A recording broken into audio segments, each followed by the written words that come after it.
Bonjour! Pourquoi vous réveillez-vous à 3 heures du matin? C'est une vidéo de la playlist Les secrets de Qigong pour votre santé. Pourquoi on se réveille à 3 heures du matin ou un petit peu plus tôt ou un petit peu plus tard? Donc c'est une question qu'on peut se poser parce que ça arrive pour beaucoup de personnes ici. Alors est-ce que c'est juste lié au hasard? Est-ce qu'on doit prendre juste une petite boîte pour bien dormir? Ou est-ce que notre corps essaye de dire quelque chose? À quoi correspond cette heure en relation avec la pensée chinoise, la philosophie chinoise, philosophie taoïste, je vais y arriver. Et si ce réveil en pleine nuit, ben, en fin de compte, c'était pas juste une indication, un signal, une porte ouverte que votre énergie, votre santé ou votre inconscient est en train de dire quelque chose. Donc ça, c'est quand même, on parle quand même de choses qui sont pas remis en question, avec plus de 3000 ans qu'on sait. Et donc, je vous propose d'explorer un peu, vraiment rapidement sur cette vidéo, parce qu'on pourrait faire un livre là-dessus, euh, explorer par rapport à la médecine chinoise, par rapport à la sagesse taoïste, l'exploration de son corps, de ses syndromes. Euh, et donc, puis on verra peut-être quelques petites solutions pour essayer que ça aille mieux, pour retrouver un sommeil plus paisible, plus profond, parce que la nuit est très réparatrice, elle est très importante pour votre santé. Et donc, bienvenue dans cette marche à travers la nature ici, à travers l'écoute de soi. Et donc on peut commencer par un constat courant, c'est qu'il y a de nombreuses personnes, et j'en fais partie, il y a un moment donné, qui se réveillent entre 3 heures et 4 heures du matin, j'en faisais partie, et sans raison apparente. Donc il n'y a pas de bruit, il n'y a pas de cauchemar, mais il n'y a pas de Vaiko qui vient vous réveiller, ça c'est mon chien, mais, euh, mais il peut y avoir d'un seul coup des pensées qui s'agitent. Il peut y avoir une sensation de mal-être, quelque chose qui, voilà, on se réveille, il y a quelque chose qui nous, voilà. Et donc, en médecine chinoise, ben, c'est pas un hasard puisque le corps indique toujours quelque chose, il n'y a pas de hasard. Et en fait, ce corps, eh ben, il est traversé par les méridiens. Donc, c'est de l'énergie qui traverse les canaux. Et puis, ces méridiens, ils sont associés à une horloge biologique. Il y a 12 méridiens principaux. Et puis, chaque méridien, c'est 2 heures. Donc, une journée, 24 heures. Et de 1 heure à 3 heures du matin, c'est le foie qui est le plus actif. L'énergie du foie est plus active entre 1 heure et 3 heures du matin. Et 3 heures, 5 heures, c'est le poumon qui prend le relais. Bon voilà, déjà on a une indication, vous voyez où je veux en venir.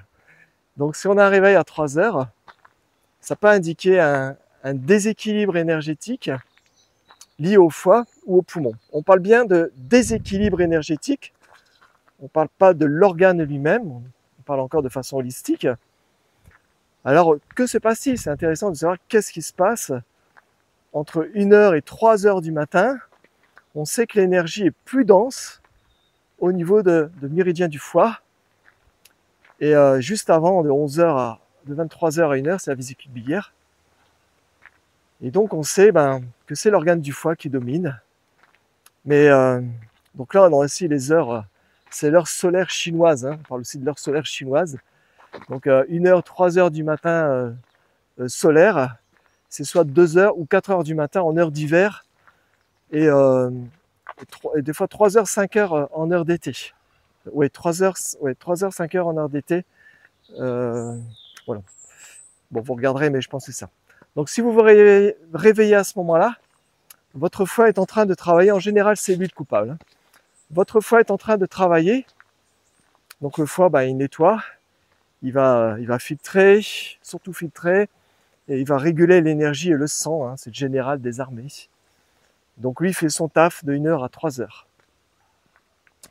Mais donc, c'est pas seulement un filtre. Hein, on parle souvent que que le foie filtre, pardon.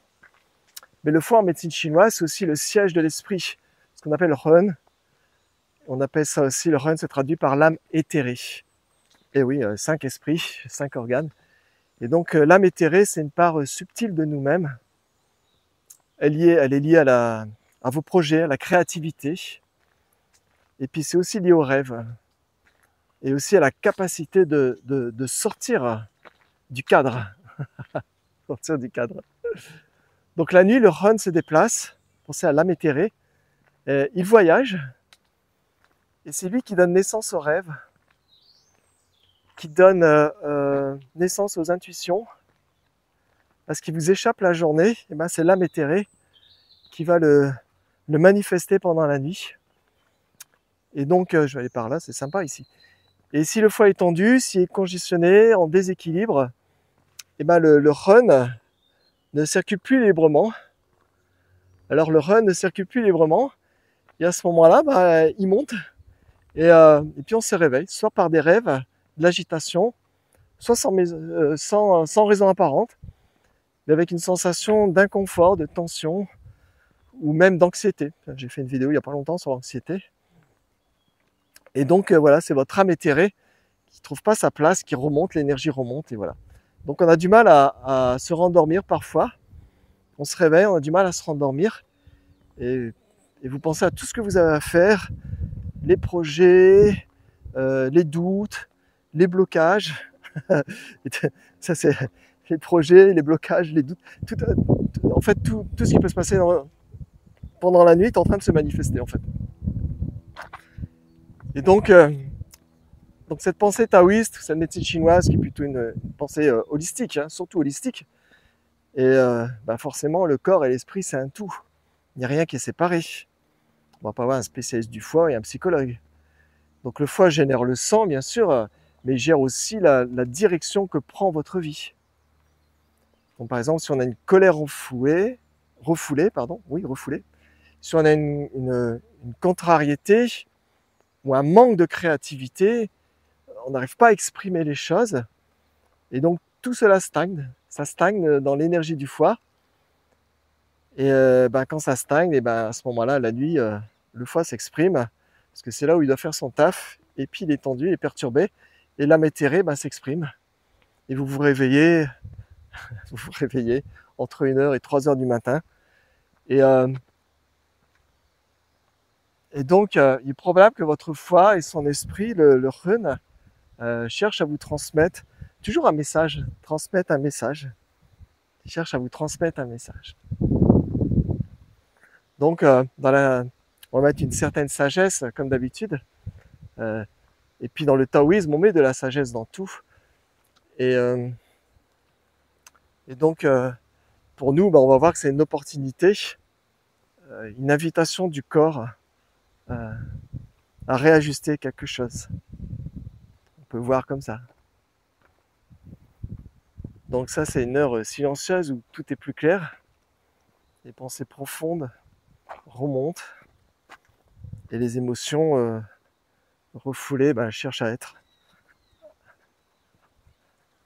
Bonjour.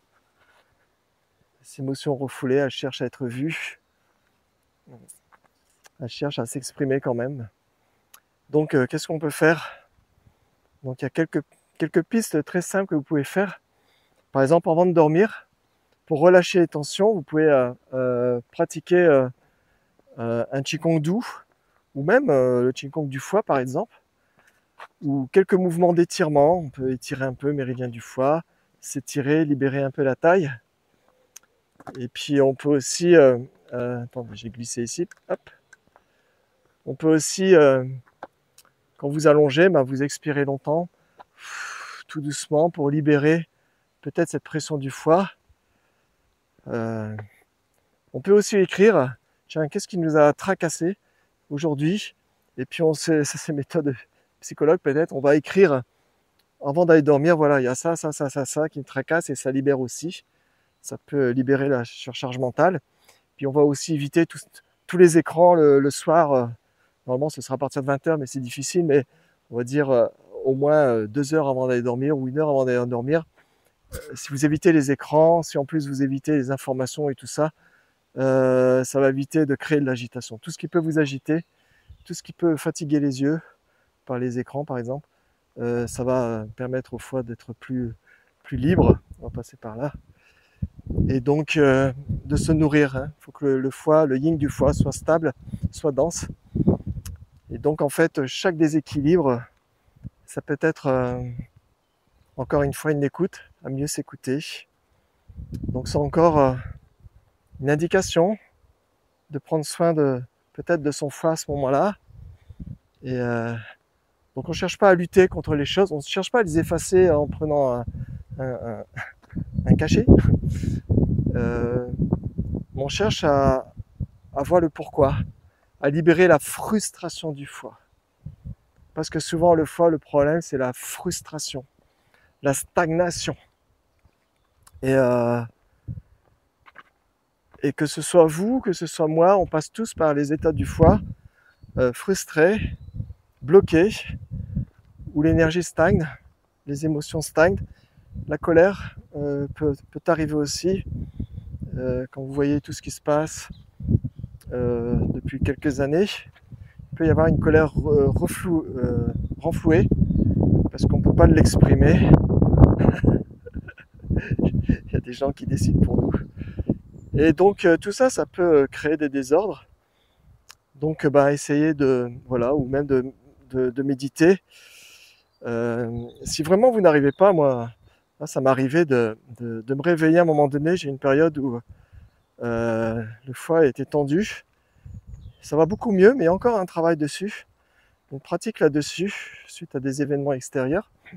Et quand ça arrivait, si je me levais à 3 heures du matin, je ne cherchais pas à rester à moitié dans les pensées, dans la somnolence et dans tout le désordre mental, dans tout ce jeu mental. Je me mettais carrément en méditation. Je m'installais, j'ai toujours mon tapis de méditation, mon coussin de méditation. Enfin, c'est plus un futon de méditation. Et ça peut arriver qu'à 2 heures du matin, d'un seul coup, Bruno est en méditation. Parce que je préfère méditer que rester dans cette entre-deux, à moitié réveillé, à moitié dans le sommeil, que de passer 1 heure, 2 heures ou le reste de ma nuit à faire des fluctuations comme ça. Et en fait, quand vous méditez, même si c'est 2 heures du matin, quand vous méditez, au début, vous êtes encore dans tout cette âme éthérée qui se manifeste. Et puis au bout de 10 minutes, peut-être ça peut mettre plus, 20 minutes, vous sentez que d'un seul coup, poum, cette énergie redescend, se stabilise dans le bas-ventre. Et à ce moment-là, vous dites, ah, le sommeil revient. Et puis vous vous couchez, et là, vous faites une nuit paisible jusqu'au matin. Bien sûr, après, vous vous levez tôt pour pratiquer. Enfin, voilà ce qu'on peut dire sur le réveil dans la nuit. Donc en médecine chinoise, il y a plusieurs, je vais pas les dire ici, mais les perturbations du sommeil, il y a plusieurs symptômes différents, plusieurs façons d'interpréter les désordres du sommeil. Il y a des gens, ils peuvent avoir du mal à s'endormir. Il y a des gens qui peuvent s'endormir, se réveiller, s'endormir, se réveiller, s'endormir, se réveiller. Il y a des gens qui peuvent se réveiller et n'arrivent plus à se rendormir. Voilà, il y a différents, et toutes ces choses sont différentes. Alors que quand vous allez à la pharmacie, on vous donne quelque chose, on ne cherche pas à savoir quel est le désordre. Et donc, non seulement on empêche le foie de s'exprimer la nuit, on empêche à l'âme éthérée de s'exprimer. Donc à ce moment-là, la crispation interne s'intensifie dans l'organe, l'émotion ne peut pas sortir, tout se cristallise, et en fait on coupe les signaux, et on dit maintenant tu vas bien dormir, ça va aller. Et donc le foie, et le psychisme, tout est gardé encore plus, et puis à un moment donné, l'organe est attaqué, et il y a déséquilibre énergétique et énergie perverse. Voilà. Voilà pour cette vidéo. De toute façon, je me lève la nuit, 3 heures, 1 heure, 3 heures du matin, ou un peu plus tard. Voilà, pensez toujours, il faut se coucher. J'ai fait un article, si vous allez sur Swazen, il y a un article sur le sommeil, vous pouvez avoir pas mal d'informations, les articles sont gratuits, vous allez sur la chaîne Swazen, vous avez un article sur le sommeil, beaucoup d'autres articles sur les conseils, et puis il y a certaines choses qui seront dites aussi en vidéo, et voilà quoi. Et on se dit à bientôt, n'hésitez pas à mettre un like, c'est important, n'hésitez pas à vous abonner à la chaîne, il y a encore beaucoup de monde qui sont même pas abonnés à la chaîne, vous n'allez pas être au courant des prochaines vidéos. Et puis surtout, partagez, mettez des commentaires, dites si vous avez des problèmes pour dormir la nuit, dites ce que vous faites si vous avez du mal à dormir, ce que vous pratiquez ou ce que vous prenez, en méthode naturelle bien sûr. Et, et voilà, donc partagez et puis mettez un like. Et puis on se dit à la prochaine vidéo sur la chaîne Sois Zen. Ciao, ciao, prenez soin de vous.